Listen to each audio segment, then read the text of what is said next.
campaign Barack Obama, the good Barack Obama, the one from 2008, the one we liked. The one who hasn't let people down. But I tell you this, one thing he has done is that I thought he would be afraid to do when we had those awful, ugly moments at the Republican presidential debates, when we had the wild cheering of the executions, which was just awful. That, to me, was almost the worst one because it was so visceral and so celebratory of something that, at the very least, even if you're in favor of capital punishment, has to be taken soberly. The cheering of that, the cheering of the fictional 30-year-old man who doesn't have health insurance that we should let die, that got the big cheer.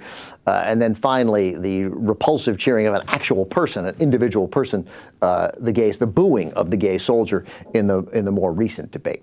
So Obama condemned a bunch of that. He didn't take on the capital punishment one, but a couple of weeks ago while campaigning in San Jose in the Silicon Valley raising money, he hammered those guys for that. He hammered Rick Perry for his stance on climate change while Texas was burning and he's sitting there denying climate change. And then he lit into the audience reaction and the fact that nobody stood up.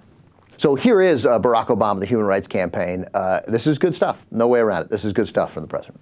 We don't believe in the kind of smallness that says it's okay for a stage full of political leaders, one of whom could end up being the President of the United States, being silent when an American soldier is booed.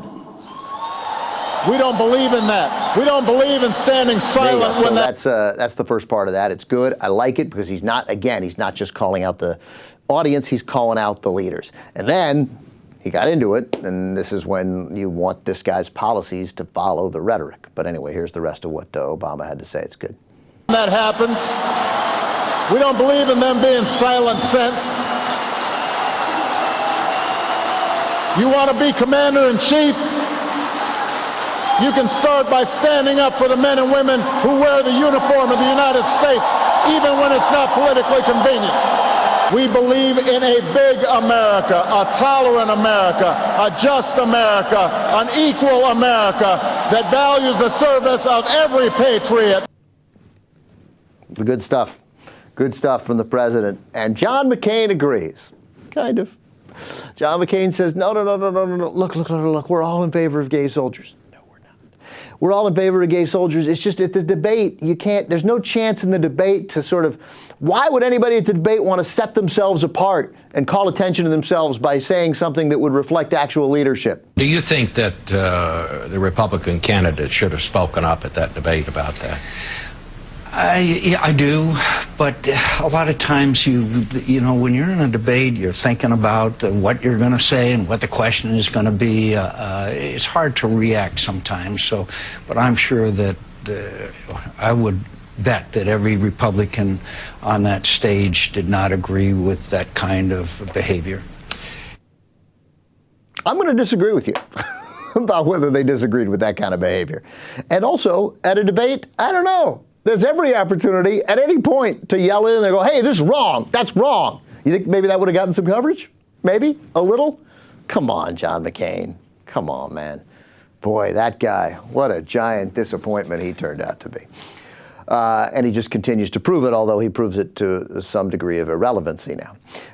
Mitt Romney, he also had an opportunity because if any Republican up there, along with John Huntsman, we think maybe, and Ron Paul, I suppose, too, that sort of they don't see any place for booing of gay soldiers.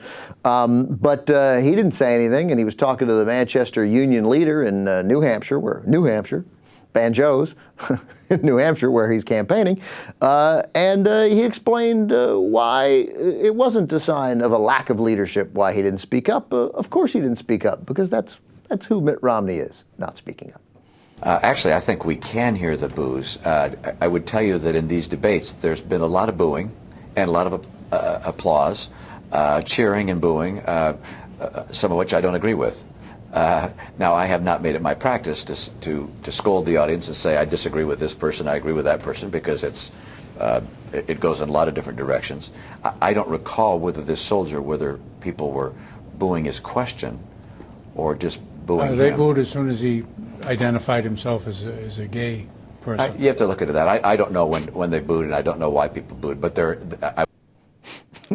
You don't know why people booed. You're lying. You're lying, and you just said I don't know why they were whether people were just booing his question. The guy's like, no, they booed right away. And he's like, you have to look at that. And the reporter, I did look at it, and now I'm repeating it to you.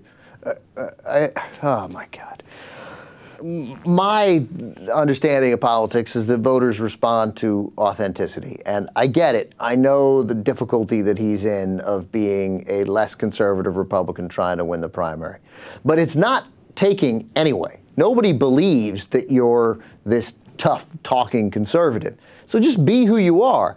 And maybe I'm wrong, but my hunch is Mitt Romney would probably like to go, yeah, I think I should have spoken up, and don't boo any gay soldiers. It's despicable. Just do it. See, if you're going to lose being you.